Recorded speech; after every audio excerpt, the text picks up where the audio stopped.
gente vai disponibilizar. Ok, então, já que a gente começou a gravar agora, mais uma vez, eu sou o Marcelo Timbó, então a gente vai, nossa missão é Direitos Reais 1 aqui nesse semestre com vocês. Beleza? Eu quero, para começar, eu quero só posicionar vocês em relação ao Código Civil sobre o que a gente vai tratar, onde estamos aqui no Código Civil.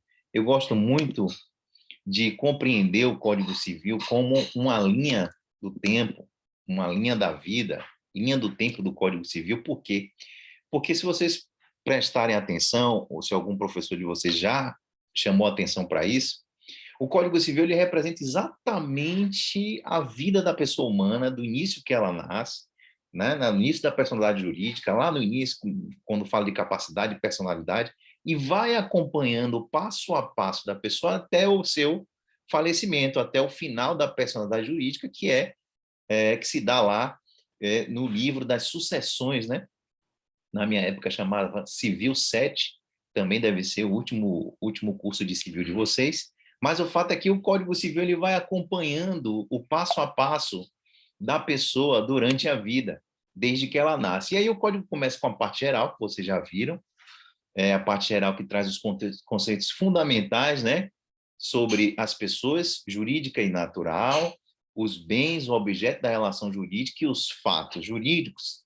E aí, na sequência, o Código Civil tem um livro enorme, a primeira parte da chamada parte especial do Código Civil, né? Tem uma parte geral inicial, que é uma chave de leitura para todo o código, e depois tem uma chamada parte especial, que logo no início a gente tem um livro enorme do direito das obrigações. O primeiro livro, Direito das Obrigações, é um livro que se subdivide em várias divisões, mas é o livro que trata das relações jurídicas obrigacionais. A gente vai perceber que nesse semestre a gente vai começar a estudar direitos reais, a gente não está falando tecnicamente de obrigações. A gente consegue visualizar isso no próprio índice do Código Civil, né? Na sequência do direito obrigacional tem o livro do direito da empresa, que é o direito empresarial, que vocês vão, não sei se vocês já estudaram isso, mas vocês devem estudar por agora, aí no meio do curso para o final, o direito empresarial. Depois nós temos aí o alvo do nosso curso, o direito das coisas, ou direitos reais, né? A gente vai falar sobre essa dicotomia do termo, se a gente usa direito das coisas ou direitos reais. Mas o fato é que o código abraçou essa expressão direito das coisas. Então percebam de cara aqui que a gente está falando de uma espécie de relação jurídica diferente das obrigacionais, né? Diferente do direito das obrigações. A gente está tratando aqui, vai começar a tratar nesse semestre de relações jurídicas que falam de outro tipo de relação jurídica, outra espécie de relação jurídica. Na sequência, depois tem o direito das famílias, que é o universo de relações jurídicas da porta da casa para dentro, né? A gente costuma dizer isso, da porta para fora, a gente vai estuda o tempo inteiro aqui as relações jurídicas da porta para fora, né? Como são as relações com outras pessoas. E aqui no direito das famílias, a gente vai estudar como é que funcionam as relações jurídicas da porta para dentro, nosso núcleo familiar. E, na sequência, depois, por fim, o direito das sucessões, que regulam as regras patrimoniais, especialmente as regras patrimoniais, relativas ao fim da personalidade jurídica.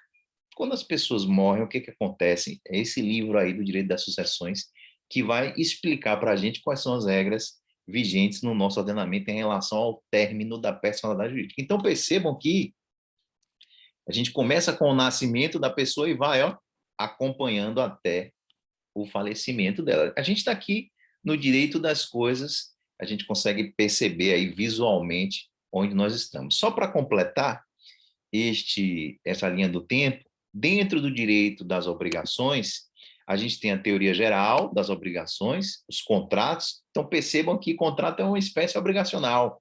Só pela posição, né, topológica aqui dele, a gente já consegue responder algumas perguntas tipo: qual a natureza jurídica de um contrato? né? Vocês já ouviram muito essa pergunta, qual a natureza jurídica? O que é isso para o direito? A gente já pode começar respondendo uma pergunta sobre qual a natureza jurídica de contrato, falando que nada mais é do que uma obrigação, uma espécie de obrigação, porque está aqui, ó, dentro do direito obrigacional. Na sequência, os atos unilaterais de vontade. A diferença dos atos unilaterais para os contratos é que os contratos precisam da manifestação válida de duas pessoas, pelo menos, para se tornar uma obrigação válida, ao passo que os atos unilaterais precisa apenas uma pessoa manifestando sua vontade para se tornar válido. Exemplo de ato unilateral é a promessa de recompensa, por exemplo, quando se a gente perde o nosso cachorrinho e promete na vizinhança, através de anúncios, uma recompensa de R$ 500 para quem encontrar, trata-se de um ato unilateral de vontade, porque ele se torna válido quando você emite a sua vontade, publiciza a sua vontade de pagar aquela recompensa. Então, é obrigação, mas não é um contrato. A natureza jurídica é diferente. Depois, os títulos de crédito, ligado ao direito empresarial, direito de empresa, e, por fim, as normas ligadas à responsabilidade civil. Eu acredito que vocês tenham visto já isso aqui, né? Eu acredito que vocês já tenham estudado essas cadeiras aqui precedentes, mas está aí a linha do tempo do Código Civil e a gente pode perceber onde é que nós estamos aqui no direito das coisas. Beleza? Na sequência, deixa eu pegar aqui a apostila. Ok, está aqui. A apostila que eu enviei para vocês, que eu elaborei aqui. Deixa eu só minimizar aqui.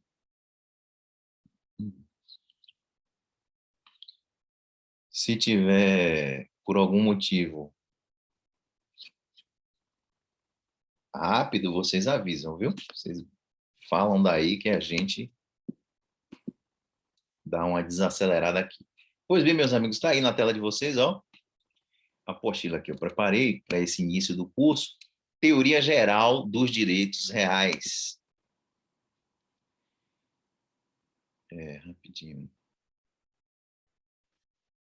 Vou indicar agora aqui essa bibliografia, Caroline, viu? Está aqui. Ok.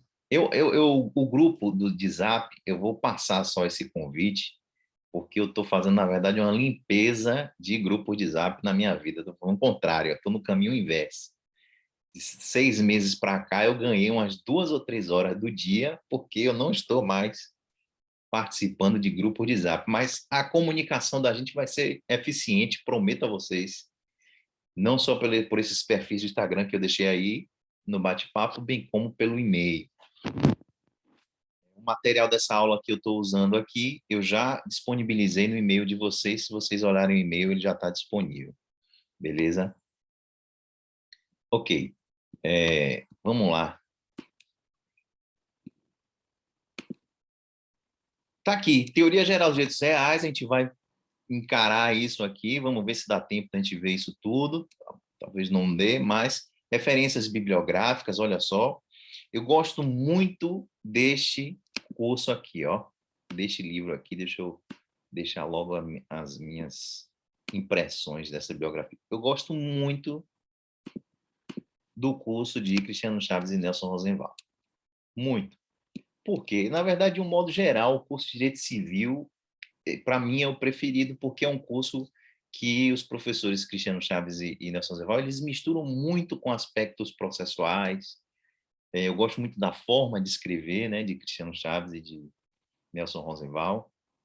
E é um curso muito rico. Tem outros cursos maravilhosos, como o curso de Pablo Stoso e Pamplona, é muito bom também. O curso de Silvio de Salvo Venosa, eu gosto muito.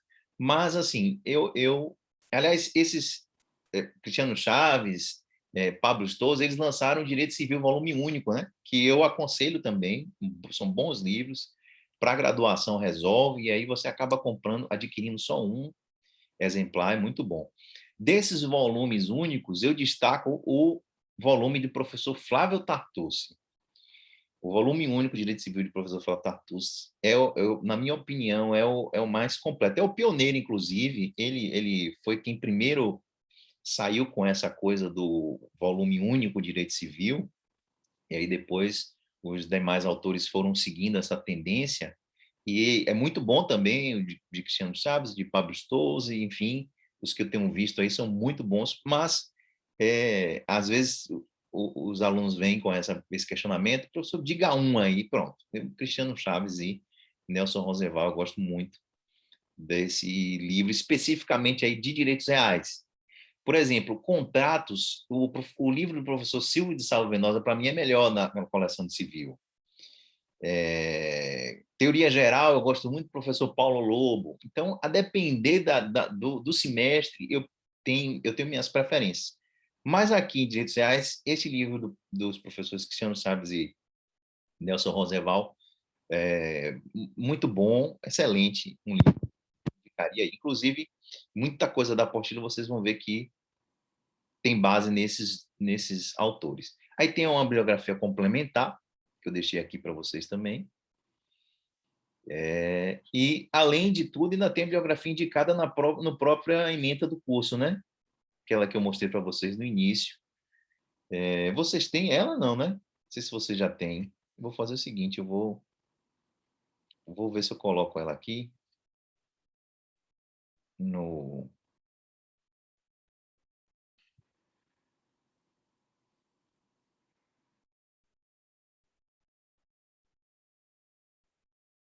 chat. Quem não tiver, já fica aí.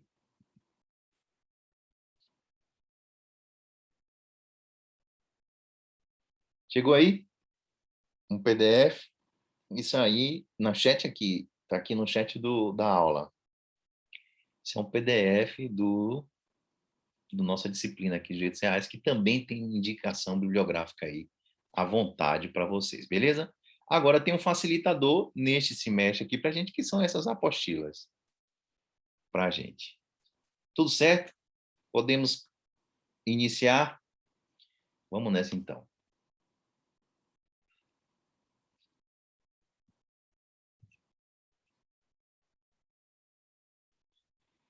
Beleza.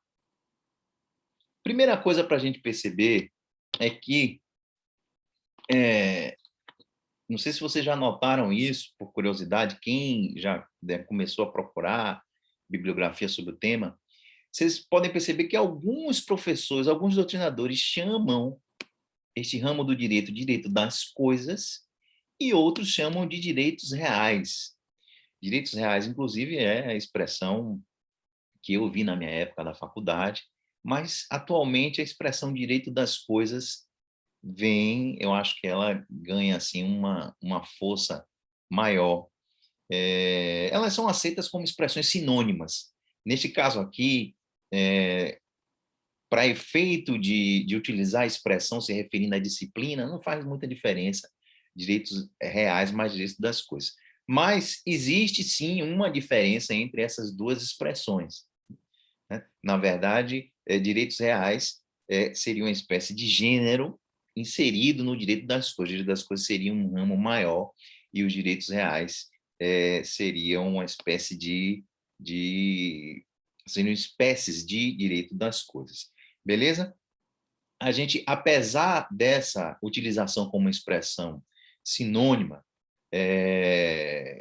a gente prefere, particularmente, eu prefiro o entendimento que faz uma diferenciação dessas duas expressões. Por quê? Seguindo a própria divisão que está lá no Código Civil. Se a gente olhar o Código Civil, ele fala sobre os direitos reais no título 2, direito da propriedade, título 3, dentro de uma seção maior, e o livro 3, o livro do direito das coisas. Então, o Código Civil ele faz uma distinção, no sentido de que, dentro deste livro aqui, do direito das coisas, nós temos títulos diversos, como o título de direitos reais, o título de direito da propriedade, né, ou da propriedade, e por aí vai. Beleza? Porque, por exemplo, dentro do direito das coisas, a gente vai estudar a posse. A posse é uma espécie de direito das coisas, mas não é um direito real. A gente vai ver isso, que a posse é uma espécie de direito relacionado ou classificado como um direito das coisas, mas não é um dos direitos reais, até porque a gente vai ver que os direitos reais eles são enumerados em um rol taxativo no Código. Diferentemente das obrigações, que a autonomia privada das pessoas podem criar obrigações não previstas no Código, as pessoas podem criar contratos atípicos, contratos inovadores que não existiam até então. Nos direitos reais, não é possível essa criação de novos direitos reais por particulares. Então, é um rol taxativo. E o pai de todos os direitos reais é o direito de propriedade. E a gente pode perceber que dentro do rol que a gente vai ver dos direitos reais, não está, por exemplo, a posse. A posse não é um direito real, mas está dentro do direito das coisas. Então, o direito das coisas é um campo mais amplo do que o próprio direito real. Beleza? Eu vou pedir uma coisa a vocês, se for possível. Quando vocês fizerem uma pergunta, se tiver relação com a aula, precisa usar o microfone, porque às vezes eu não vejo, não consigo ver o bate-papo na hora, e aí às vezes eu perco o time, né? A pergunta era uma coisa que já passou, então, se tiverem que perguntar, pode perguntar. E a Eliane está falando aqui, tá no chat, colocou sobre o PDF. Eliane, eu já postei o PDF por e-mail, já está mandado por e-mail, viu? Para vocês, esse PDF aqui que eu estou usando. Beleza? Então, professores como Cristiano Chaves e Nelson Rosenval, eles preferem usar a expressão direitos reais. Tanto é que o livro deles tem lá, né, Direitos Reais, seguindo as lições de Savigny. Savigny, ele há 250 anos atrás já cunhou essa expressão direitos reais e até hoje ilustres doutrinadores preferem ela direitos reais, se referindo ao direito das coisas. Mas, né, como a gente já abordou aqui, ó, da leitura do próprio índice do Código Civil, já dá para a gente perceber que os direitos reais estão inseridos em uma categoria maior, que é a categoria do direito das coisas. Então, o direito das coisas seria o ramo do direito que cuida de todos os processos apropriatórios. Como é que as pessoas se apropriam dos bens? É o alvo, é o objetivo do direito das coisas.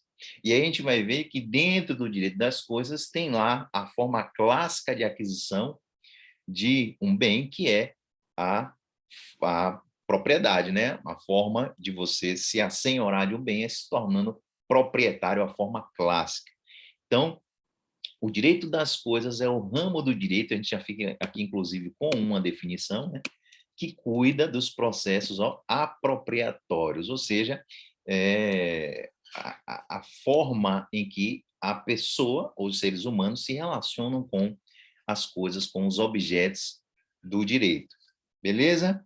Às vezes, esse processo apropriatório ele se dá de um modo intenso, de um modo completo, nós estaremos diante aí do direito de propriedade, ou às vezes essa relação com um objeto, ela não é tão completa como o direito de propriedade, e nós estaremos diante de situações como a posse, por exemplo.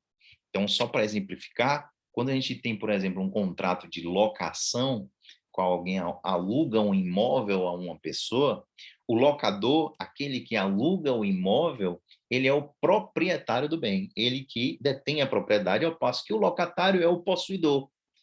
Percebam que o possuidor, o locatário, quem está alugando aquele bem, desenvolve uma relação com aquela coisa, mas aquela relação não possui todas as características, ou ela não é tão completa quanto a relação que envolve o direito de propriedade. A gente vai estudar também essas distinções mais na frente, mas aqui o contrato de locação é uma figura que dá para a gente perceber bem a diferença dessas duas figuras, propriedade e posse.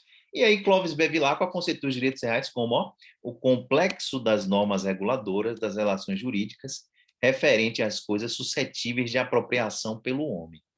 Vejam que Clovis Bevilacqua, o jurista que foi o mentor do Código Civil de 1916, um grande jurista, percebam que a gente até hoje está usando conceitos de Clovis Bevilacqua, o que traduz que esse é um tipo de ramo jurídico que ele muda muito pouco ao longo do tempo.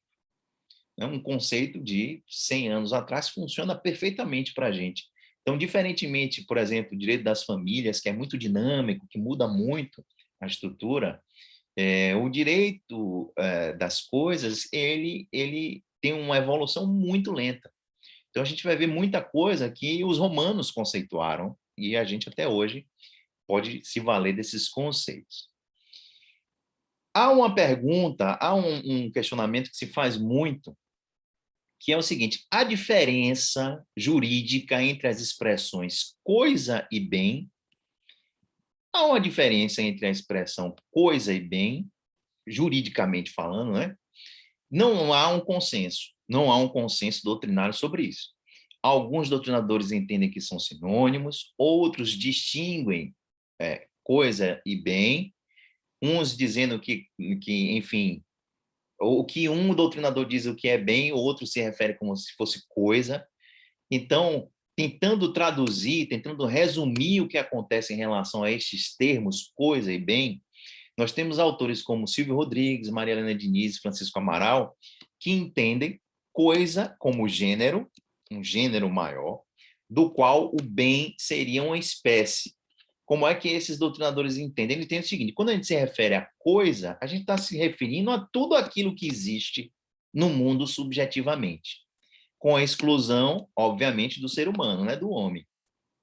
Então, o pôr do sol seria uma coisa, enfim, tudo que existe, a natureza, os objetos criados pelos seres humanos, tudo seria coisa, com exceção do próprio ser humano, né? Ao passo que bens, para esses doutrinadores, são aquelas coisas, ou seja, já é um gênero, ou uma espécie, perdão, de coisa, que, por serem úteis e raras, são suscetíveis de apropriação e têm valor econômico. Então, para Silvio Rodrigues, Francisco Amaral, Maria Helena Diniz, é o seguinte: o gênero é coisa, tudo que existe no mundo, além do ser humano, chama-se coisa. Mas, dentre essas coisas, o que é possível de ser apropriado e tem valor econômico, a gente chama de bem, bem jurídico. Então, por exemplo, um carro seria um bem jurídico nesse entendimento aí, né? Não, seria uma espécie de coisa, especificamente bem, porque tem valor econômico e é suscetível de apropriação. Mas não confunda o valor econômico de um bem com o seu eventual valor de uso ou com a sua eventual utilidade para o ser humano. Por quê? Por exemplo, o oxigênio que a gente respira é uma coisa valiosíssima, não é? Sem oxigênio a gente, né, morre em poucos minutos. Apesar dessa importante função que é desenvolvida para o homem, para o ser humano, por não ter um valor econômico, por não ser suscetível de apropriação, um oxigênio, nessa classificação, não é considerado bem, considerado coisa, porque não é suscetível de apropriação econômica. Esse conceito, meus amigos, minhas amigas, de apropriação econômica, ele tem muito a ver com aquela balança que os economistas estudam muito em relação a valor de uso e valor de troca. Tem coisa que tem muito valor de uso, mas não tem valor de troca, e vice-versa, por conta de uma característica que é a abundância daquela coisa no universo. Quanto mais rara a coisa for, ela tem uma tendência de se valorizar, né, economicamente falando, e quanto mais abundante ela for, ela tem uma tendência a se desvalorizar, independentemente do valor daquela coisa para o uso das pessoas. Beleza? Então, para esses doutrinadores, nós temos essa distinção. Coisa é tudo que existe no universo e bem é aquilo que tem possibilidade de ser apropriado e tem um valor econômico. Já outros juristas entendem bem como gênero e coisa espécie. Olha só, é o contrário, né? Outros juristas entendem bem como gênero geral e coisa como espécie. Particularmente, eu prefiro a segunda corrente, que essa segunda corrente é defendida por Orlando Gomes, Caio Mário.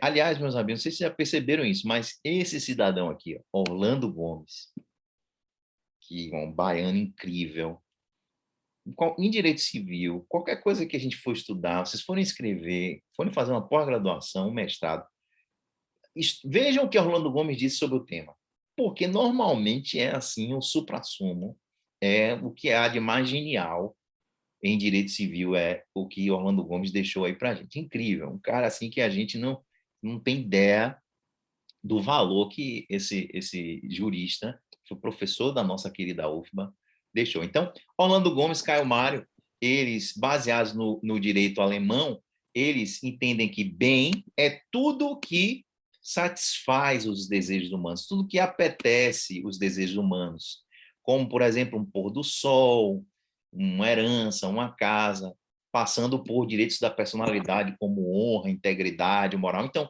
tudo aquilo que satisfaz ou que apetece os desejos humanos, né, na expressão de Caio Mário, seria bem. Veja que é uma identificação mais ou menos com coisa, né, dos outros autores. Entre os inúmeros bens, os inúmeros e infinitos bens, alguns são amparados pela ordem jurídica e recebem o qualificativo de bens jurídicos, podendo ter natureza patrimonial ou não. Então, para Orlando Gomes e Caio Mário, existem os bens, que é tudo aquilo que existe aí no universo, e existem os bens jurídicos, que são aqueles que têm relevância para o direito, que têm uma importância para o campo da ciência jurídica, né? Esses bens jurídicos, eles podem ter um cunho patrimonial ou não. Por exemplo, a honra de uma pessoa, a imagem dela, os direitos da personalidade como um todo, são bens extrapatrimoniais, são bens que a gente não pode valorar, né? São bens que não têm um valor específico. Já uma série de bens patrimoniais, como, enfim, a propriedade dos imóveis, dos móveis, já tem, sim, uma característica, um valor patrimonial que a gente pode objetivamente oferir. Então, para esses doutrinadores, coisas são aqueles bens jurídicos que têm uma expressão patrimonial. Então, para esses doutrinadores, coisa é aquele bem jurídico que tem uma expressão patrimonial bem definida. Então, coisa seria um automóvel, seria um imóvel, enfim, um relógio que a gente usa, uma roupa, seriam coisas, ao passo que bem seria mais amplo, seria gênero, e coisa seria apenas os bens com expressão patrimonial. Beleza? Então, há essas duas distinções. Tem uma posição correta e outra melhor? Não. O Código Civil, ele não distingue essas duas expressões, ele usa como sinônimo. Uma hora vocês vão ver o Código Civil falando em coisa, outra hora em bem. Na verdade, estamos falando aos objetos das relações jurídicas. Beleza? Tem alguns juristas que trazem uma importante ponderação, que é o seguinte, que há uma tendência da gente restringir o termo coisa para apenas os bens corpóreos, os bens com existência física, os bens tangíveis, né, que a gente pode tocar. Então, tem alguns autores que fazem essa associação. Coisas seriam os bens corpóreos e bens seriam as coisas que existem imaterialmente. Por exemplo, os direitos autorais, direitos da personalidade, os chamados bens imateriais. Então, um desses juristas é o professor Menezes Cordeiro, que faz essa distinção. Beleza? Orlando Gomes também defende essa relação entre gênero e espécie, entre coisa e bem, admitindo a possibilidade de bens com ou sem qualquer expressão econômica, mas aduzindo que coisa sempre apresenta uma economicidade e é sempre corpórea.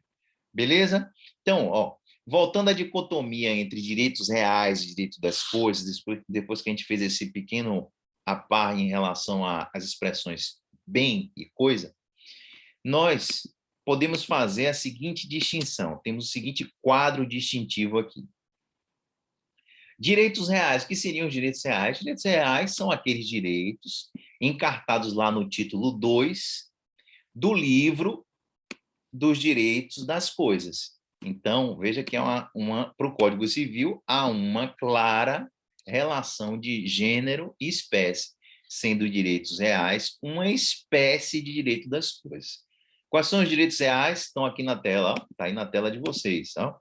A propriedade, a superfície, servidões, usufruto, uso, habitação, direito do promitente comprador de imóvel, quando a gente faz uma promessa de compra e venda, a gente está se referindo a um direito real, penhor, hipoteca, anticrese, concessão de uso especial para fins de moradia e concessão de direito real de uso. Se Deus quiser, a gente vai conseguir ver todas essas espécies de direitos reais, cada uma dessas espécies de direitos reais. Quem é que traz esse rol taxativo dos direitos reais? É o artigo 1225. Abrindo o Código Civil, no artigo 1225, a gente vai ver esse rol taxativo dos direitos reais. Beleza? Por sua vez, o que é o direito das coisas? O direito das coisas, então, de acordo com o Código Civil, é um gênero. É o livro 3, aquele livro que a gente viu na linha da vida do Código Civil. É um livro que abarca os direitos reais, mais a posse, a detenção e a tença. A gente vai estudar também o que são esses institutos aqui, posse, detenção e tença. Então, percebam que o direito das coisas, dentro do direito das coisas, estão inseridos os direitos reais. Então, eu, particularmente, quando a gente se refere a este curso deste semestre, no curso de Direito, essa disciplina, eu prefiro a expressão direito das coisas. Por quê? Porque a gente vai estudar aqui não só os direitos reais, mas também outros institutos, como a posse, a detenção e a tença. Beleza? O que é que tem em comum aqui? Todos esses institutos são normas que regulam o domínio sobre um bem. Como é que se dá o domínio sobre determinado bem? Beleza? Então, tá aí, quadro distintivo. Outro conceito importante para a gente seguir adiante no curso é a gente perceber uma distinção entre bens corpóreos e incorpóreos. Por quê? Porque aqui, em direitos reais, nós vamos estar estudando e fazendo referência aos bens corpóreos. Os bens incorpóreos, eles são objetos de direito obrigacional. Por exemplo, quando a gente vai estabelecer alguma relação, vamos imaginar aqui, direito da personalidade, direito de imagem da pessoa. É possível que alguma pessoa explore, por exemplo, comercialmente a imagem dela? Sim, né? A imagem seria um bem jurídico? Sim, um bem jurídico. Mas é um bem jurídico incorpóreo. Por ser um bem jurídico incorpóreo, esse bem jurídico ele é estranho aos direitos reais. Os direitos reais, eles vão se relacionar com os bens corpóreos, com os bens de existência física, tangíveis, materiais. Lembrando a vocês lá do Código Civil, da distinção da classificação de bens, né, que está entre os artigos 79 a 91, o Código Civil traz essas classificações que estão aqui abaixo. Bens móveis e imóveis, bens fungíveis e infungíveis, consumíveis e inconsumíveis, divisíveis e indivisíveis, singulares e coletivos. Vocês lembram, né, dessas classificações. Vocês podem perceber que não faz referência ao Código Civil a esta classificação que a gente está estudando aqui de bens corpóreos e incorpóreos. Não está lá no texto ipsiliteris, né? Não está lá ex lege, prevista em própria lei, essa distinção do que seriam bens corpóreos e incorpóreos. É uma criação doutrinária, mas é uma importante classificação para a gente aqui, porque, repetindo, o alvo do direito das coisas, a gente vai tratar dos bens corpóreos, beleza? Então, bens corpóreos são aqueles que têm uma existência material, tangível, perceptível, né? A gente consegue tocar. Ao passo que os incorpóreos são aqueles abstratos de visualização ideal, intangível. Por exemplo, a honra de uma pessoa. A honra de uma pessoa é um bem jurídico que existe, sem dúvida nenhuma. Mas a gente pode tocar numa honra? Pode, né? Visualizar a honra? Não. A gente tem uma visualização ideal, porque é um bem incorpóreo intangível. Então, os direitos obrigacionais, por exemplo, são bens incorpóreos, envolvem direitos e bens incorpóreos, assim como, por exemplo, os direitos intelectuais. Excelente exemplo de bens incorpóreos são os direitos intelectuais. Por exemplo, direito do autor. Os direitos que regulam as criações artísticas, os direitos autorais, são bens incorpóreos, são direitos intelectuais. O direito a uma marca, não, o direito de você explorar uma marca, o direito de você explorar uma patente de invenção, que você acabou de inventar um objeto novo que tem uma utilidade industrial,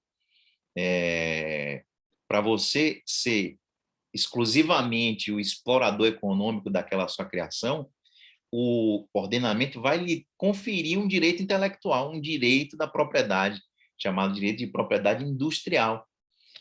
Aquela patente, na verdade, é um bem incorpóreo, né? Não existe. Você tem até um título chamado carta patente, mas você não pode tocar na patente, você não pode tocar em uma marca. Você pode até tocar em enfim, uma representação de uma marca, mas trata-se de um bem intangível, um bem incorpóreo.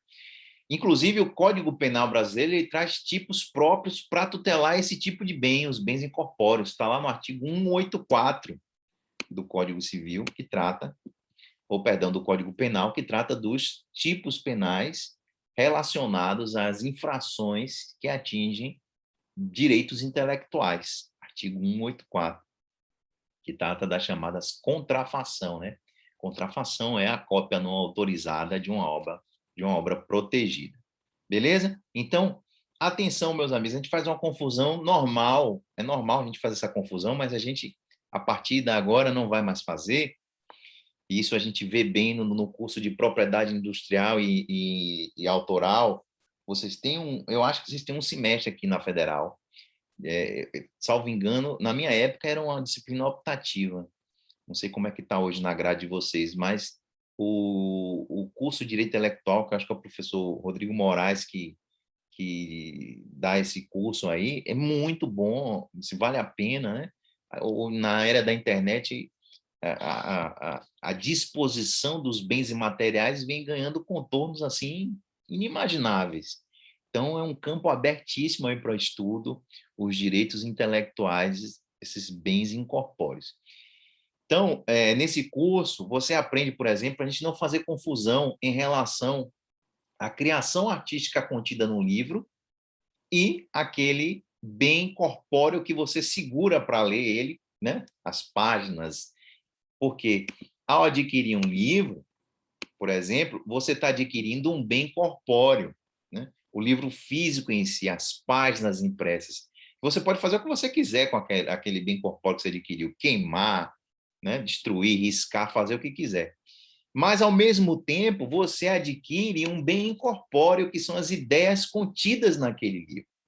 Olha que interessante. Ali estão dois objetos jurídicos distintos: o bem corpóreo, físico, livre, e as ideias contidas nele. Essas ideias que são alvo de proteção, por exemplo, do direito do autor.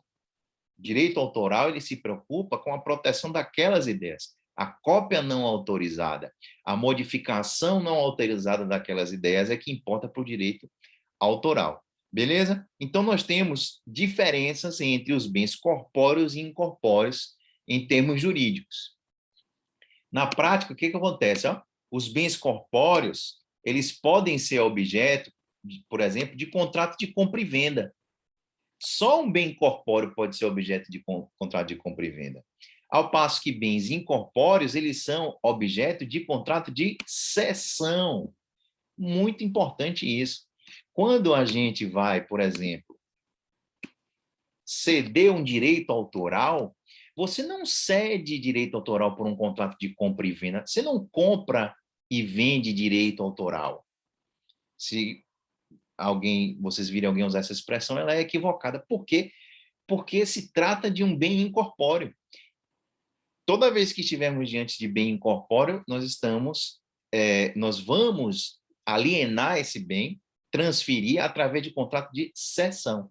Então, o contrato que regula direito autoral, o instituto que regula direito autoral é o contrato de cessão, ao passo que o contrato que vai regular a transferência de um bem corpóreo é o contrato de compra e venda. Então, a gente não faz uma cessão de uma casa, a gente faz uma compra e venda de uma casa. Ao passo que a gente não faz uma compra e venda de direito de imagem, a gente faz uma cessão de direito de imagem, porque é um bem incorpóreo. Beleza? Também a outra distinção importante, os bens corpóreos, eles podem ser alvo de ações possessórias, né? A tutela possessória. Uma da forma de defender um bem corpóreo, defender a sua posse, a sua propriedade, são as ações possessórias. Ao passo que os bens incorpóreos, você não pode manejar uma ação possessória para defender um bem incorpóreo. Rui Barbosa até tentou emplacar isso há um tempo atrás, há 100 anos atrás. Espera aí, me dê só um instante aqui que eu tenho que botar essas cachorras para fora aqui, que elas estão fazendo bagunça.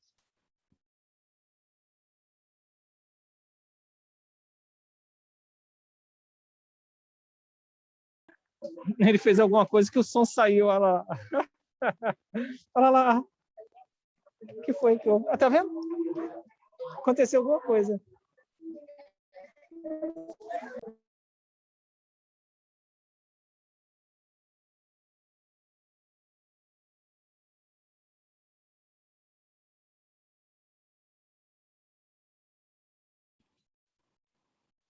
Vou botar as cachorras para fora aqui, porque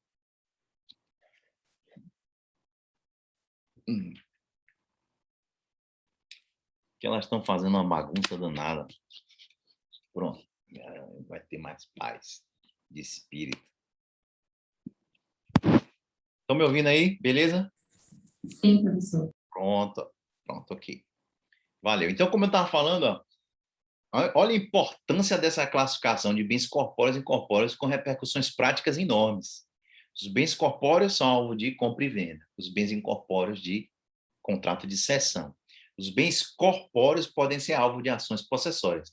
Ao passo que, quando um bem incorpóreo ele é lesionado, ou a forma de proteger um bem incorpóreo não é ação possessória, mas sim a ação indenizatória. E também as ações ordinárias envolvendo a obrigação de fazer ou não fazer. Isso, inclusive, virou uma súmula. Então, continua me ouvindo ou eu estou tremendo? Ou eu fui e voltei? Estamos ouvindo, professor. Pronto, valeu. Que deu um aviso aqui que minha internet está instável. É porque quando eu fecho a porta desse quarto gabinete, tem um efeito colateral que a internet às vezes fica mais fraquinha. Se ficar falhando, vocês me avisam que eu abro de novo ali, beleza? Ok. Então, é muito importante essa distinção para a gente compreender que aqui o alvo do nosso estudo serão bens corpóreos. Olha o que eu falei para você no início da aula, que desde o direito romano a gente pode usar ainda alguns ensinamentos. Gaio, um jurista romano, ele já tem já tinha um entendimento muito lúcido há mais de 2000 anos da distinção entre bens corpóreos ou não. Tá aí, vocês conseguem entender, né? Direito romano, tá aí. Vocês leem? Eu botei uma tradução aqui, ó, embaixo. Corporais são as coisas que podem ser tocadas, como a propriedade, o homem, a roupa, o ouro, a prata, e, enfim, outras coisas inumeráveis. Incorporais, né? A expressão que ele usava, então, são as que não podem ser tocadas, tais como as que consistem num direito, como uma herança, o usufruto, aí é um direito real, o usufruto é um direito real. As obrigações de qualquer maneira, que de qualquer maneira tenham sido contraídas. Então, é a tradução livre aqui desse trecho de Gaio. Beleza?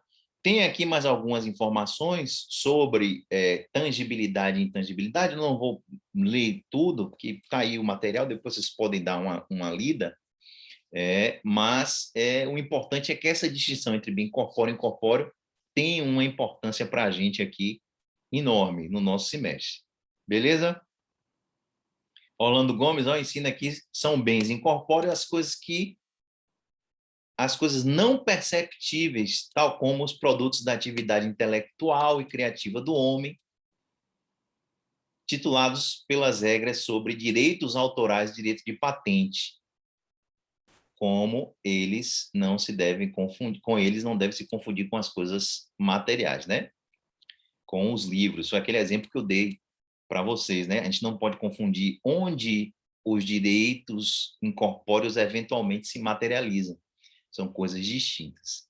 Então, para a gente é uma distinção aqui importante, porque como a gente já falou, súmula 228 do STJ, os bens incorpóreos não contam com tutela possessória. Então, é um crime quase você falar que é possível tutela possessória em relação a bens incorpóreos. Não é possível.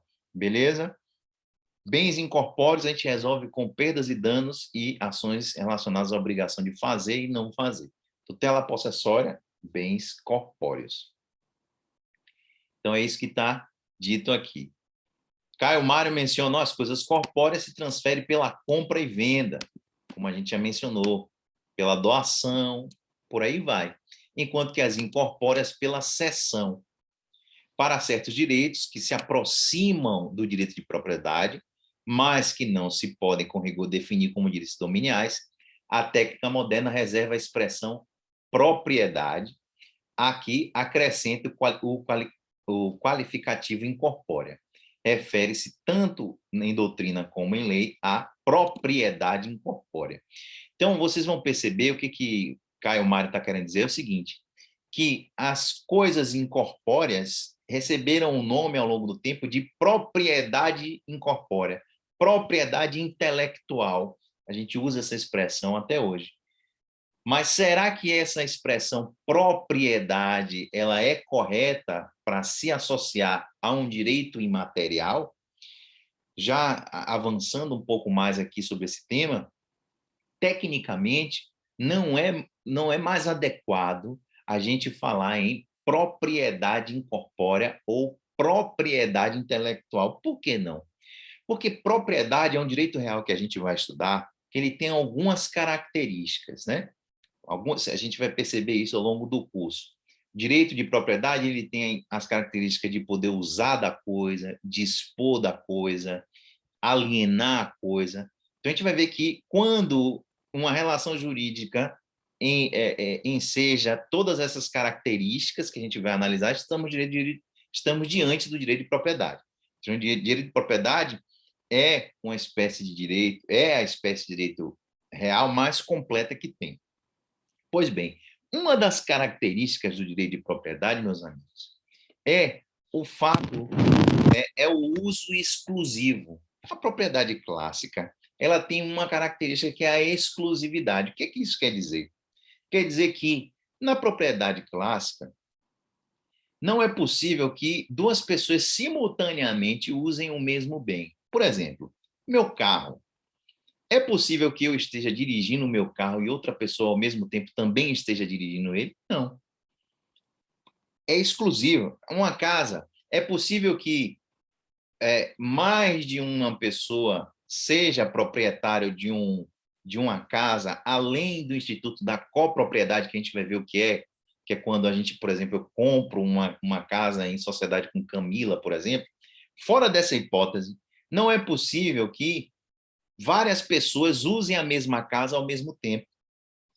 Essa característica de usar o mesmo bem ao mesmo tempo, a gente chama de ubiquidade. Ubiquidade é a possibilidade de usar o mesmo bem ao mesmo tempo. Por exemplo, com os direitos autorais, a gente percebe a característica da ubiquidade que não está presente na propriedade clássica. Por exemplo, Garota de Ipanema é uma música, né? É de Tom Jobim, Vinícius de Moraes, tocado no mundo inteiro, e eu posso ouvir agora, nesse exato instante, uma versão de Garota de Ipanema, Camila está ouvindo a mesma versão no meu momento, Pedro, Felipe, e lá no Japão tem alguém ouvindo. Então, a música Garota de Ipanema possui essa característica, ubiquidade. E ubiquidade é uma característica que, como a gente falou antes, não diz respeito às propriedades tradicionais. Por isso que esse termo propriedade incorpórea, ele é equivocado. E por isso que o termo propriedade intelectual, relacionando aos direitos autorais, direito da propriedade industrial, são termos bastante questionáveis. Por quê?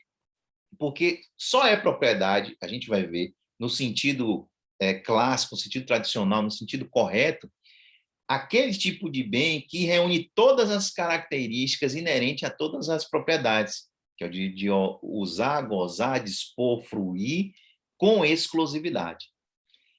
Então, quando a gente está diante de um direito intelectual, não é adequada, tecnicamente, na minha opinião e na opinião de vários juristas, a expressão propriedade incorpórea, porque você não se apropria tecnicamente como é a propriedade clássica. Beleza? Então, é essa referência que Caio Mário está fazendo aí, mas que a gente já aprofundou um pouco aqui, tentando explicar para vocês a distinção que existe entre direitos intelectuais e direitos reais, direitos das coisas, pautada na característica da ubiquidade. Os primeiros admitem a ubiquidade e os segundos não admitem a ubiquidade, tá bom? Então, mas é comum a expressão propriedade literária, né? É comum propriedade intelectual, é comum, a Constituição usa essas expressões, mas, tecnicamente, professor Zé Oliveira Ascensão, peraí, professor Ascensão é um jurista português que faleceu há pouco tempo, um grande jurista, mais ou menos o Orlando Gomes, lá de Portugal, sabe? Um cara assim, eu tive o prazer de conhecer ele pessoalmente, inclusive, e o professor Ascensão, ele fala sobre isso. Ele fala que essa expressão propriedade intelectual ela não é muito adequada por conta do que eu acabei de explicar para vocês aqui. Mas, apesar disso, é comum a gente falar propriedade literária, propriedade do autor, enfim, é comum a gente usar essa expressão, beleza? Então, tá aí essas notas iniciais sobre bem corpóreos e incorpóreos. Ok. A gente passa para o ponto 3, que trata da distinção entre o direito das coisas e direitos pessoais. A gente já viu ali na nossa olhada para o Código Civil, né? Olhada para o índice do Código Civil, que são coisas distintas, né? A própria posição está em local diferente. E quais são qual é a distinção do direito das coisas para os direitos pessoais?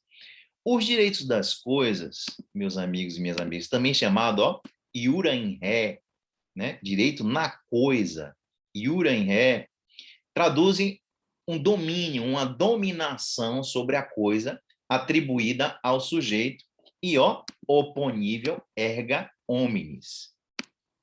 Isso aqui que é a grande nota distintiva do direito das coisas para os direitos pessoais. Os direitos das coisas, eles são oponíveis a toda a coletividade.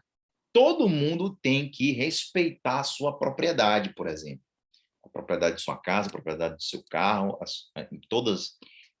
tudo que você possui. Enquanto que os direitos pessoais, os direitos obrigacionais, né? Os direitos pessoais, os direitos de crédito, por exemplo, enfim, direito obrigacional que vocês estudaram até aqui, eles implicam a faculdade de exigir de um sujeito específico passivo uma determinada ação, né?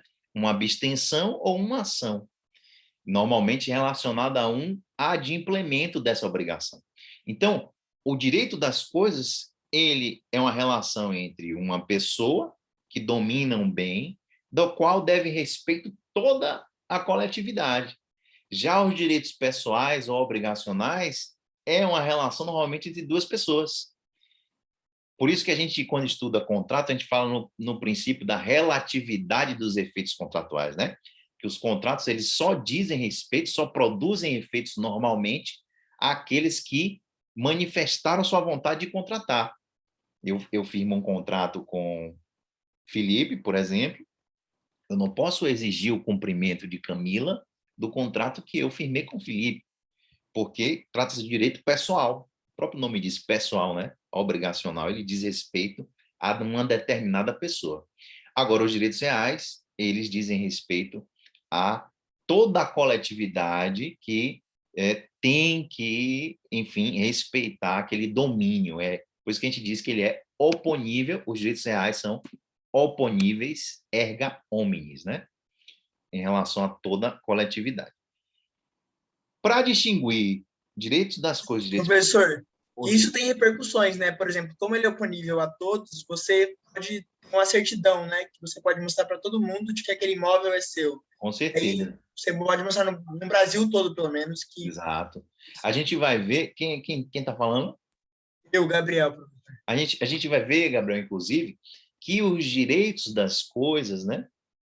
Eles, para produzirem efeitos perante toda a coletividade, a gente vai precisar desse registro que você está falando, do registro no local competente, no caso do imóvel, no cartório de imóveis, para justamente a gente poder alegar esse domínio oponível erga omnes.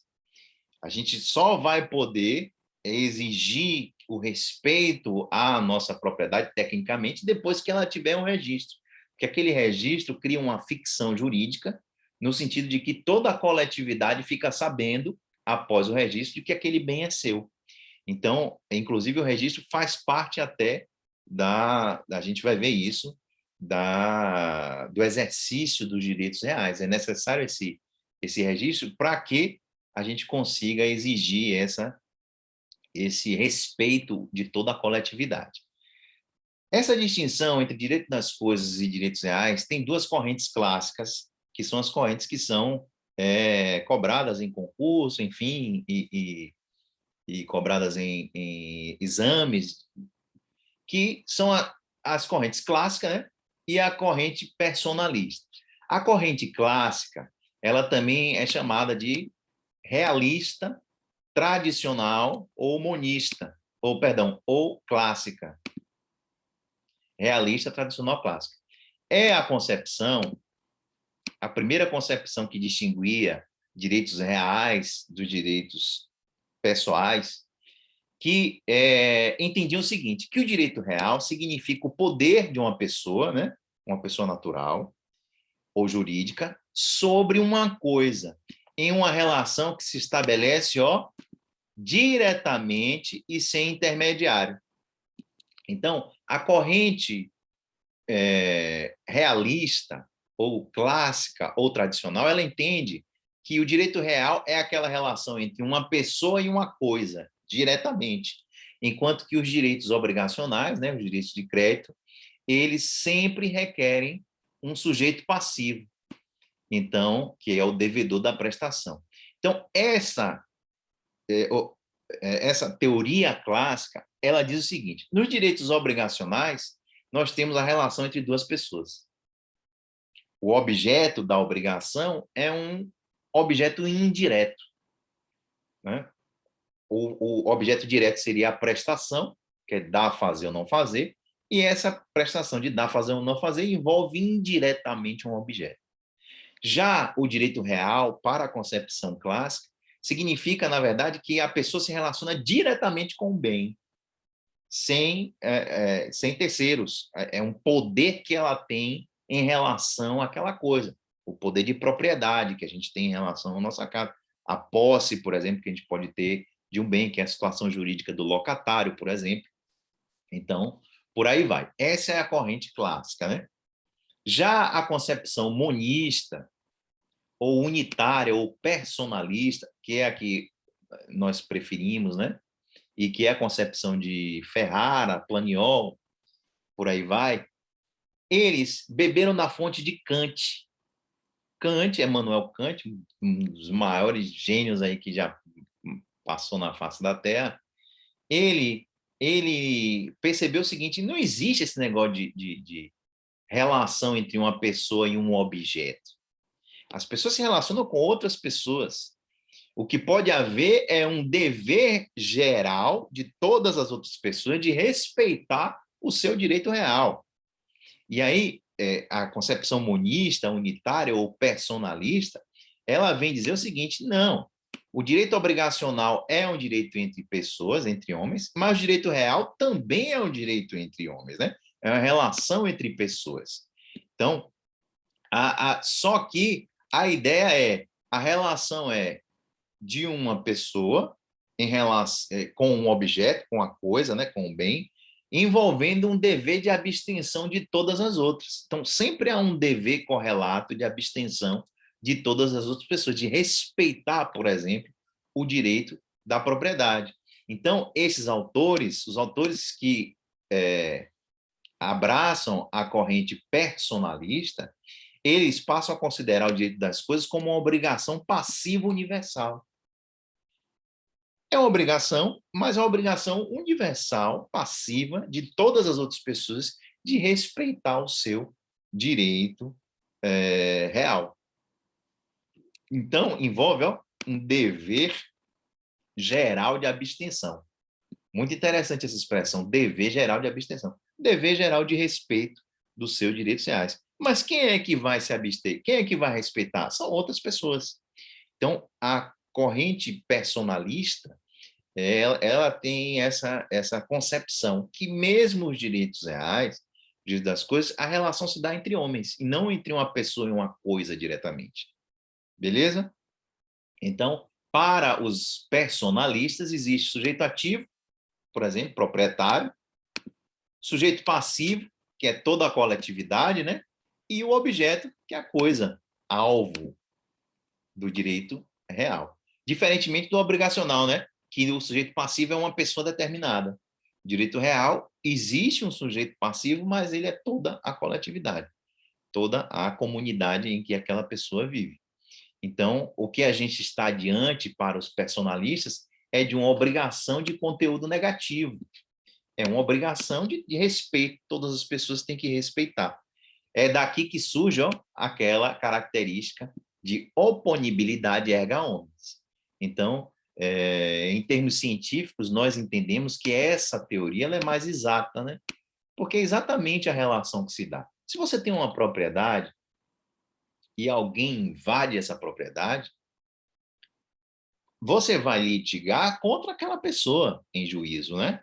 A sua disputa vai ser em relação a outro ser humano. Então, a relação, na verdade, dos direitos reais envolve também seres humanos. A diferença é que, nas obrigacionais, a gente tem um sujeito específico e, nos direitos reais, há um dever de abstenção de toda a coletividade, mas no momento em que esse dever de abstenção ele é lesado, ele não é cumprido, por exemplo, alguém invade a sua propriedade, aí esse direito, ele se individualiza, né? Você passa a ter um alvo específico para defesa do seu direito de propriedade. A sua ação possessória vai ter lá o nome do réu, o nome daquele que turbou ou esbulhou a sua propriedade. Então, é uma relação entre seres humanos. Por isso que essa corrente realista é a mais exata, porque todo direito se constitui entre seres humanos. Beleza? Sem uma pretensão de chegarmos a uma conclusão final, meus amigos e amigos, o importante é abordarmos as características dos direitos reais em oposição aos direitos pessoais. O que é que vale a pena, no final das contas, é a teoria realista ou a monista? O que importa é você saber a distinção. Perdão, é isso mesmo. A realista clássica ou a monista personalista? O que importa é a distinção. Realista clássica entende que a relação entre pessoa e a coisa, e a monista ou personalista entende que a relação é entre pessoas. Beleza? Qual é a distinção entre direitos reais e direitos pessoais, né? Ou obrigacionais? Vocês vão ver essa expressão também, deixa eu colocar aqui. Direitos obrigacionais. Vou colocar até aqui, ó. Vocês podem anotar. Porque às vezes a gente lê a expressão direito obrigacional, está fazendo referência aos direitos pessoais.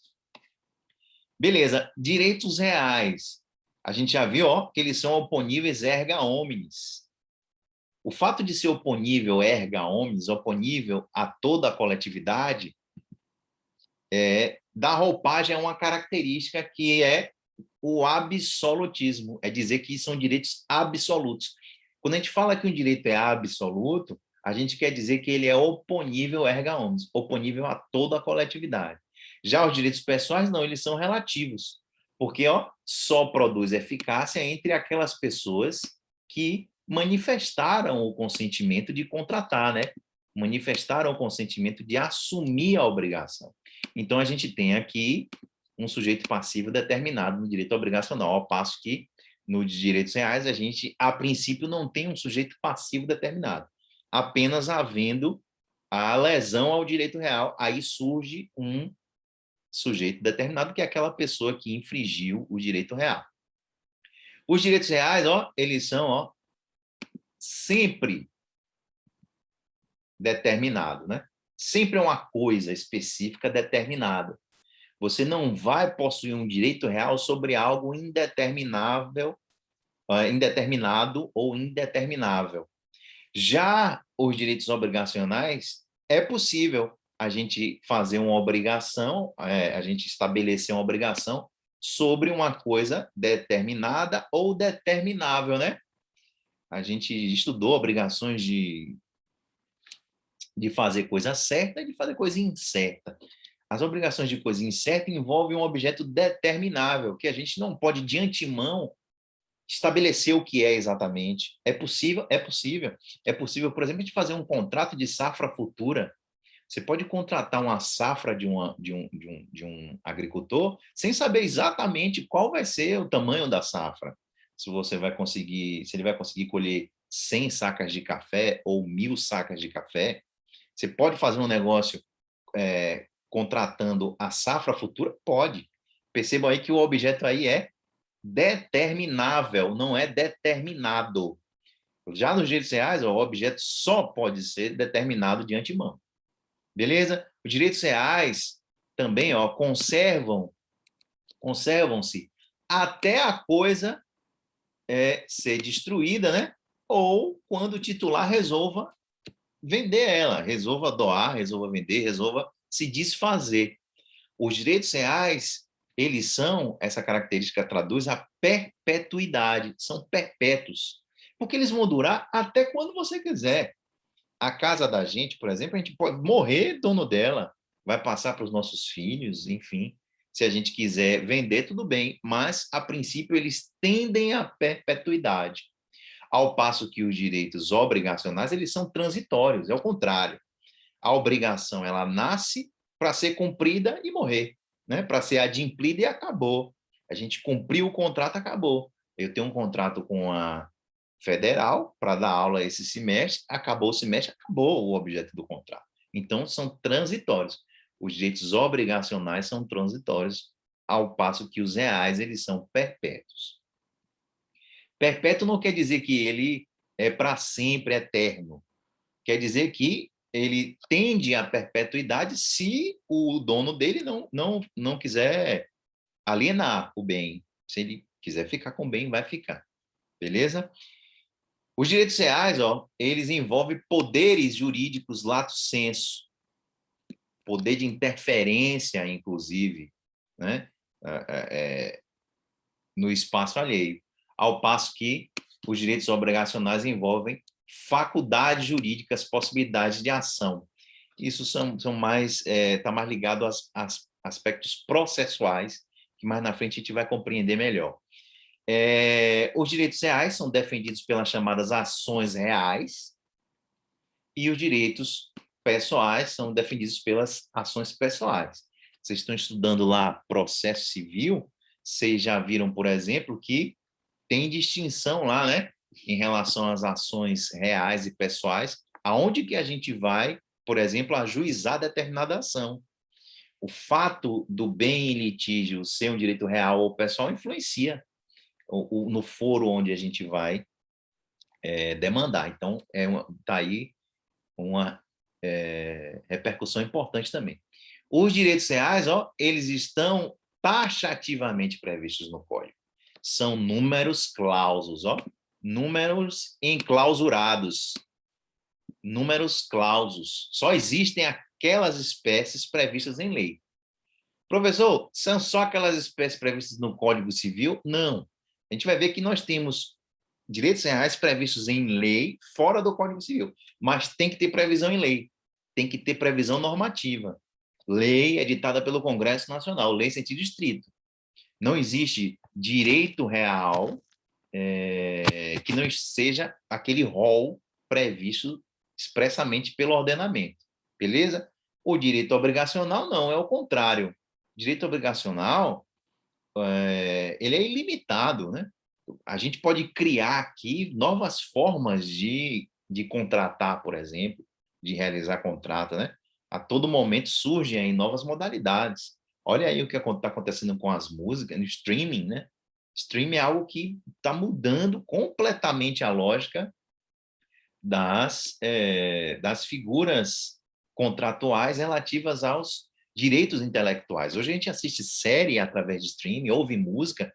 Eu peguei ainda, talvez alguns de vocês tenham pego, a fase que a gente, para ouvir música, você tinha que comprar o CD, e mesmo assim você não podia comprar. Ninguém tem dinheiro para comprar 2, 3 CDs de vez, né? Quem tinha mais grana conseguia, mas, enfim, a gente comprava o LP, eu cheguei a comprar LP, você comprava para dar de presente de aniversário. Você comprava um LP e era um grande presente receber um LP, imagine. Hoje a gente ouve, porra, a música assim, de modo infinito. Nem ouve a música toda, né? Ouve um pouquinho, 10 segundos, corta já vai para outra, não gostei, vai. Enfim, uma forma completamente diferente de negociar, de dispor daquele bem. Por quê? Porque aquela relação ali é uma relação obrigacional, ela admite novas formas de criação. O direito vai vir a reboque. Depois que a realidade social criar aquela forma de relacionamento obrigacional, aí o direito normalmente vai criar legislação sobre aquilo, né? A gente, no direito obrigacional, a gente está sempre a reboque. De um modo geral, o direito ele está sempre a reboque das relações sociais, mas em relação aos contratos, isso a gente vê assim de um modo muito claro. A gente, quando a gente estava tentando regulamentar como é que ia ser com MP3, né? Não sei se vocês lembram que a gente pegava a música toda, botava no pendrive, né? E aí quem tinha mais no pendrive, tinha mais música, botava no carro o pendrive para ouvir e tal. Quando a gente estava pensando em como é que vai regular aquilo em termos de direito autoral, acabou aquilo, já é streaming. Você não precisa mais baixar aquilo, ter o domínio do arquivo digital. Enfim, você baixa e bota na nuvem, enfim, é ilimitado. Os direitos obrigacionais são ilimitados. Por isso que o Código fala em contratos típicos e contratos atípicos, né? O próprio Código diz, é livre as partes estabelecerem contratos atípicos, ou seja, são os contratos não estabelecidos que vão surgir ainda as formas de contratar. Ao passo que no direito real, não. Direito real só é possível o que está ali, no Código, beleza? O que está descrito taxativamente. Direito real envolve o jus persequendi, ou seja, o direito de perseguir a coisa em poder de quem quer que esteja, também chamado direito de sequela, beleza? Direito de sequela é um aspecto do direito real que traduz a sua possibilidade de reivindicar aquele direito na mão de quem quer que esteja, injustamente, possuindo o seu bem. Então, se você é proprietário de um computador e alguém pega ele, você tem um direito de sequela. É o jus persequendi, é o direito de reivindicar aquela coisa, né? De seguir a coisa na mão de quem justamente detenha. Direito obrigacional não tem. O direito real ele pode ser adquirido pela usucapião, que a gente vai estudar aqui o que é. A usucapião é a prescrição aquisitiva. A pessoa pode adquirir um bem pela compra e venda, por exemplo, por uma doação, mas pode adquirir pelo decurso do tempo de uso. Você pode adquirir um bem depois de um período que você está na posse daquele bem. Direitos reais, ó, é possível de ser abandonado, você pode abandonar um direito real, uma propriedade que você tem, Direito obrigacional, não. O direito real há um único sujeito, né? Não requer uma intermediação entre o sujeito e o objeto da relação jurídica, ao passo que o direito obrigacional é sempre essa dualidade de credor e devedor, essa alteridade, né? Tem sempre um intermediário, tem sempre uma parte da qual a outra vai depender para adimplir a obrigação, para ver cumprido o seu desejo de acordo, seu desejo de pacto, de contrato. Beleza?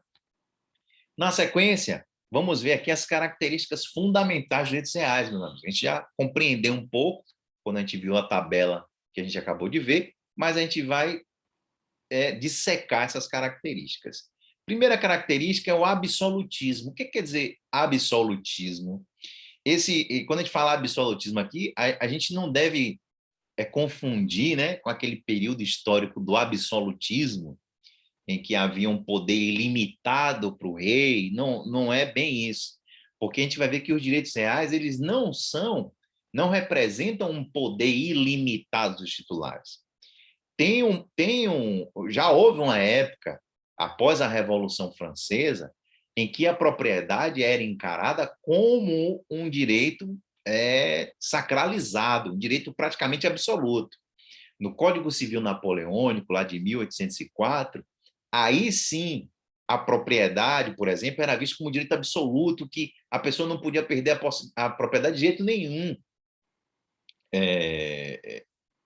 Isso foi uma criação válida na época, porque a ideia era da classe burguesa, né, que estava criando a revolução, para sair da influência dos reis, do clero, sair da influência da nobreza que até então ditava as regras. Então, o que foi que a burguesia fez nas revoluções francesas? Eles transformaram o direito de propriedade no direito mais importante de todos. Ninguém toca mais.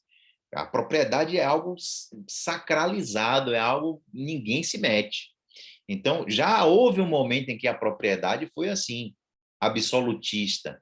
Mas quando a gente fala absolutismo hoje em dia, diz que o direito real é absoluto, a gente quer dizer que ele é oponível erga omnes, que todos devem respeito, mas há limites.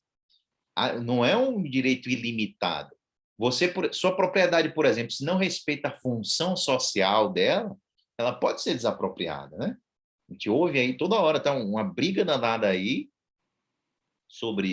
envolvendo grileiros, envolvendo as terras dos índios, envolvendo, enfim, disputas possessórias que a gente vê no noticiário, justamente porque o direito à propriedade não é absoluto.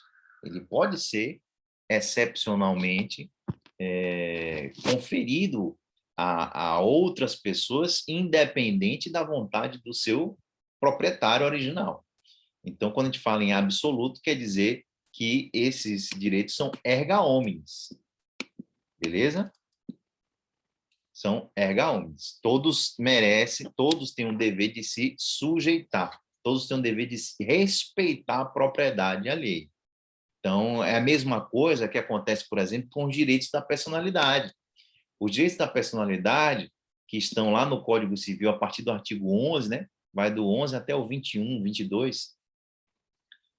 Todas as pessoas têm que respeitar os seus direitos da personalidade. O nome, a integridade física, a honra. A mesma coisa acontece com os direitos reais. Eles são oponíveis erga omnes. Todos têm que respeitar. Então, é nesse sentido que a gente fala que o direito real é absoluto, no sentido de que são oponíveis erga omnes. Então, os direitos reais, eles apresentam, como qualquer direito subjetivo, sujeito, objeto em relação jurídica, né? A diferença tá aqui, em que no direito obrigacional, como a gente falou, a relação é direta entre dois sujeitos, e no direito real, a relação é indireta entre os sujeitos, entre um sujeito e toda a coletividade. É o que entende a teoria personalista que a gente já mencionou. Ok? Outra distinção que é oportuna, meus amigos, é o fato de que, em relação aos direitos reais, o objeto do direito real requer uma existência atual. É o que a gente falou acima. Os direitos reais, eles dizem respeito a um objeto determinado, que já é determinado de antemão. Ao passo que os direitos obrigacionais, eles podem envolver um objeto determinado, mas também é possível um objeto indeterminado. É possível que a gente assuma, por exemplo, um contrato de risco, um contrato aleatório, né? Alea quer dizer risco, quer dizer que a definição do objeto depende de algum evento futuro e incerto. Por exemplo, quando a gente aposta na Mega Sena, a gente está realizando um pacto de risco, né? Por que pacto de risco? Porque a gente não sabe de antemão qual é o exato teor da prestação da Caixa Econômica. Quanto é que a Caixa Econômica tem que lhe pagar? Depende. Depende se você foi sorteado, depende se você ganhou sozinho o prêmio. Então, percebo que as relações obrigacionais admitem um objeto determinável, admitem relações que envolvem um risco, risco em relação ao objeto, né? Risco em relação à determinação do objeto. Beleza? Direito real não admite. Direito real a gente já sabe de antemão o objeto em si daquela situação jurídica. Os direitos reais também, meus amigos, a doutrina afirma que o titular age direta e imediatamente sobre o bem, satisfazendo suas necessidades econômicas sem o auxílio da intervenção ou a intervenção de terceiros. A gente chama direitos reais, essa expressão, jus in ré. Jus in ré quer dizer direito sobre a coisa. Eu particularmente não gosto dessas expressões em latim, viu? Adiantando para vocês. Tem professores que gostam, eu não gosto muito. Quando eu boto, é porque cobram e falam sobre isso. Às vezes mencionam isso em concurso, em prova, então eu boto aí porque é algo que a gente tem que ficar ligado, que às vezes usam essa distinção. Jus in ré, direito sobre a coisa, para fazer referência aos direitos reais, e jus ad rem, que é relacionado ao direito a uma coisa. Direito a uma coisa faz referência ao direito obrigacional. Beleza?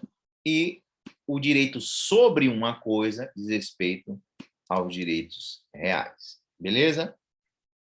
Fiquem ligados aí nessa expressão aí. Jus in ré, direito real. Jus ad rem, direito obrigacional. Tem uma ponderação de Cristiano Chaves Nelson Rocha que eu acho muito interessante, que é o seguinte: as relações de direito real, elas se caracterizam pelo verbo ter, né? O poder sobre um bem é o direito real. Ao passo que os direitos obrigacionais, eles se caracterizam pelo verbo agir. Muito interessante isso. O direito obrigacional, ele está ligado com o dever de agir ou de se omitir, né? Demanda um comportamento das pessoas.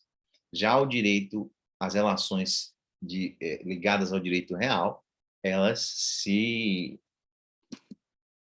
dizem respeito ao ter. Muito interessante isso. Ter.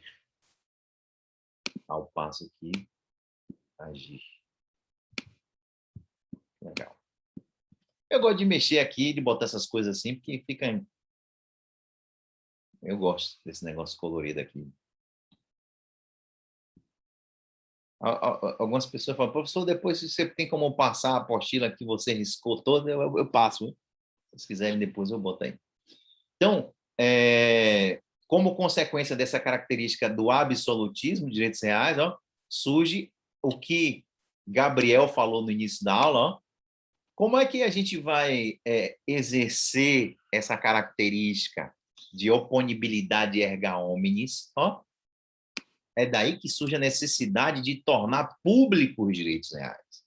É dessa característica de serem absolutos que surge a necessidade de publicizar os atos que envolvem os direitos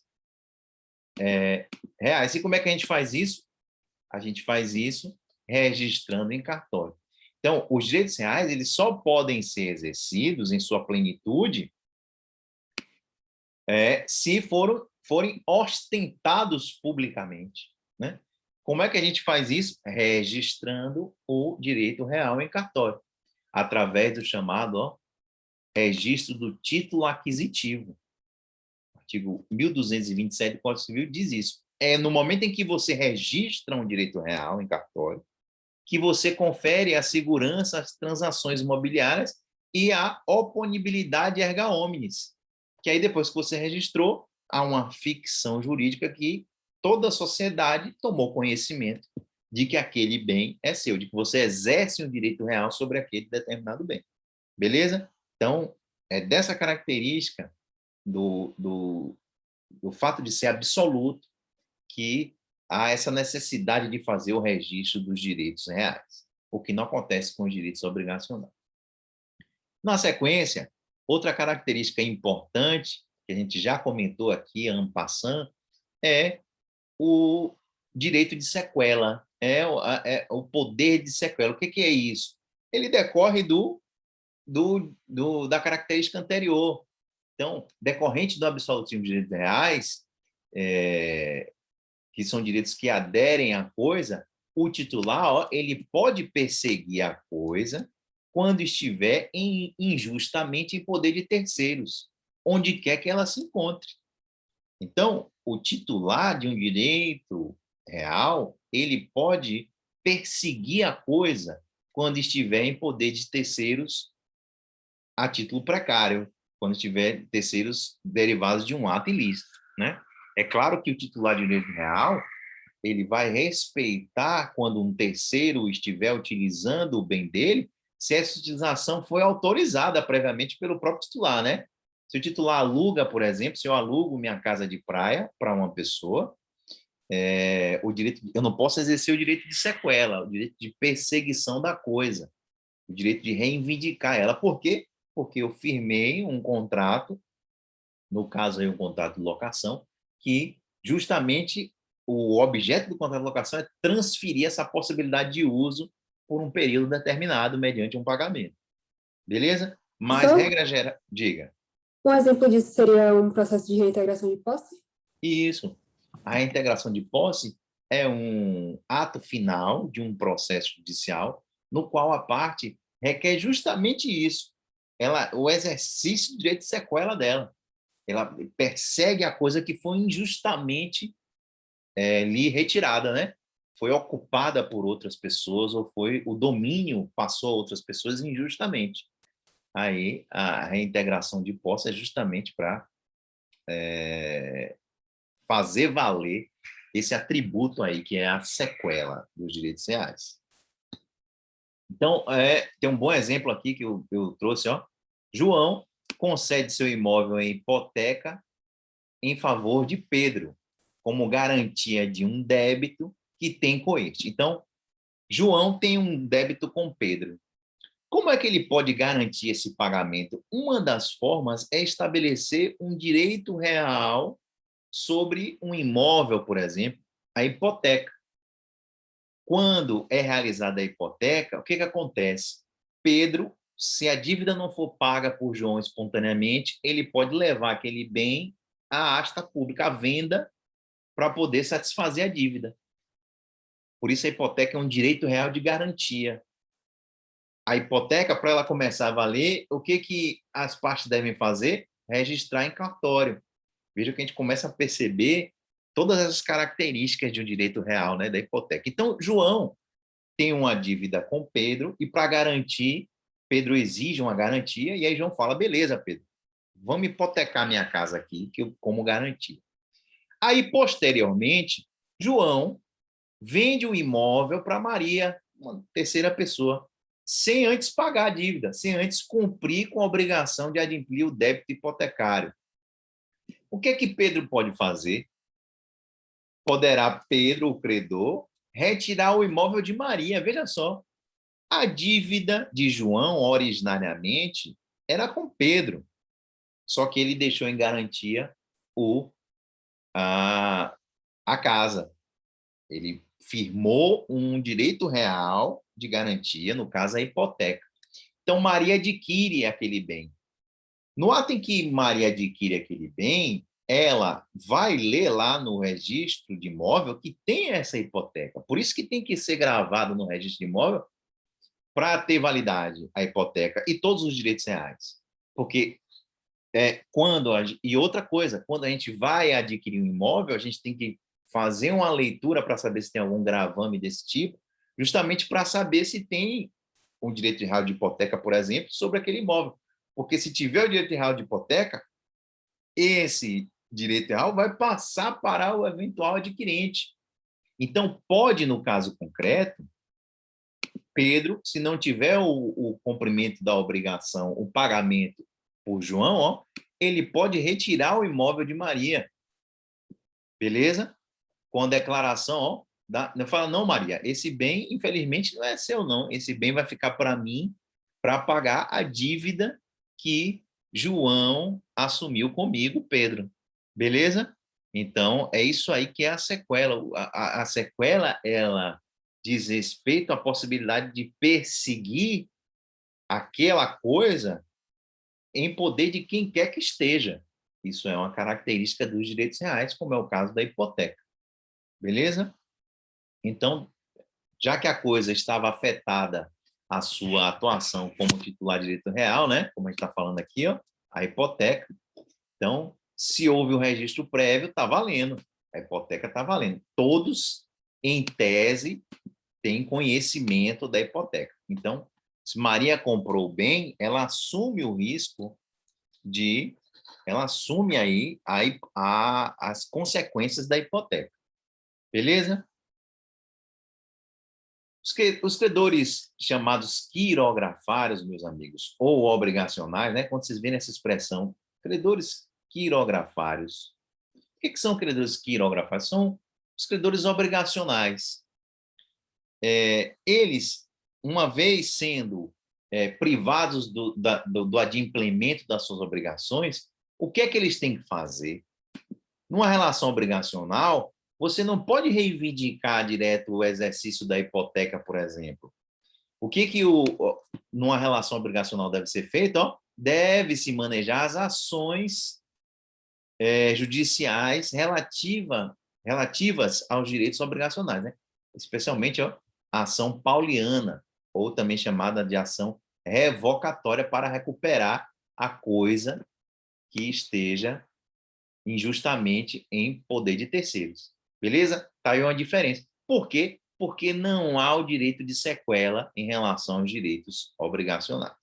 Agora, o titular de um direito real, o que ele pode fazer? Ele pode, imediatamente, independentemente de mover uma ação pauliana ou revocatória, exigir a restituição daquela coisa. Beleza? Professor, Opa, diga. por exemplo, eu dei minha casa como hipoteca e, por algum motivo, o credor dessa hipoteca ele não registrou no registro de imóveis. Aí não vai. Eu tenho ciência disso, de que eu tenho essa hipoteca, mas eu passo para terceiro. Seria uma má-fé, né? Porque se eu passo um imóvel que eu sei que está hipotecado para terceiro, esse terceiro compra. Como se resolve isso? Mas não estava registrado. Mas olha só, a hipoteca, para ela ter validade e produzir efeitos perante terceiros, ela tem que ser registrada. Aliás, qualquer direito real é assim. Ele precisa ter registro em cartório para produzir efeitos. Então, se a hipoteca ela não for registrada, é como se ela não existisse para terceiros, entendeu? Para toda a coletividade. Na verdade, ela não existe. Ela está no plano das intenções ainda, naquele plano vamos imaginar assim, da cogitação, fazendo um comparativo com o direito penal, sabe aquele plano da cogitação do crime, né? Que ainda você não pode ser responsabilizado, né? Da cogitatio, é a mesma coisa aqui. O direito real sem registro é mera cogitação.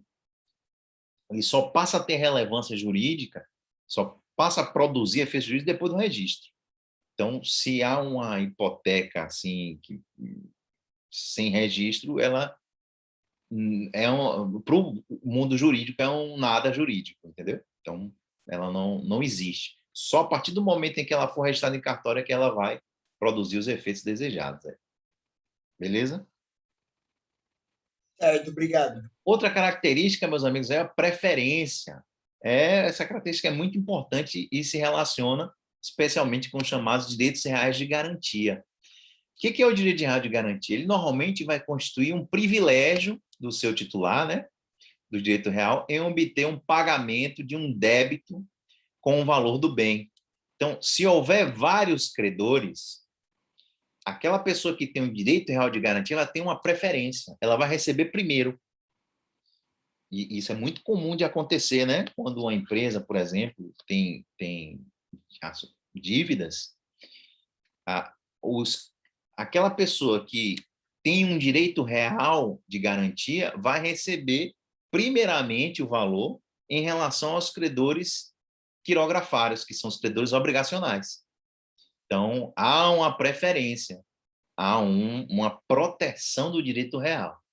Então, por exemplo, o credor que faz uma penhora em relação a bens móveis, o direito real de garantia em relação a bem móvel, que a gente vai ver, e hipoteca é um direito real de garantia relativo a bens imóveis. Então, se há uma disputa em torno de um bem e existem credores, credor pignoratício ou um credor hipotecário, que são credores de direitos reais, eles têm preferência em relação a todos os demais, entendeu?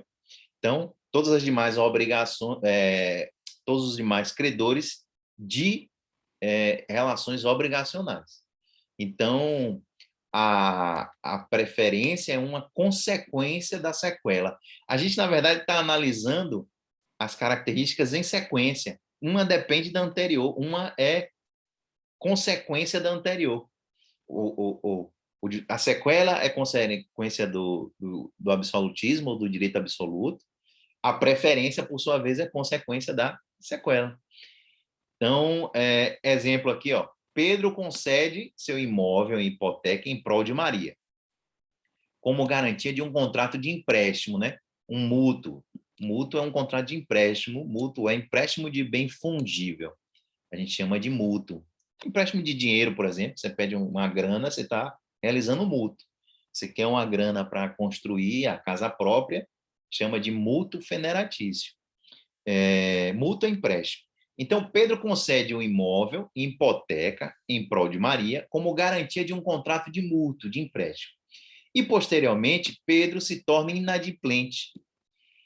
Não terá importância para Maria o fato de Pedro ter contraído outros débitos com credores. Por quê? Porque ela é titular de um direito real, a hipoteca.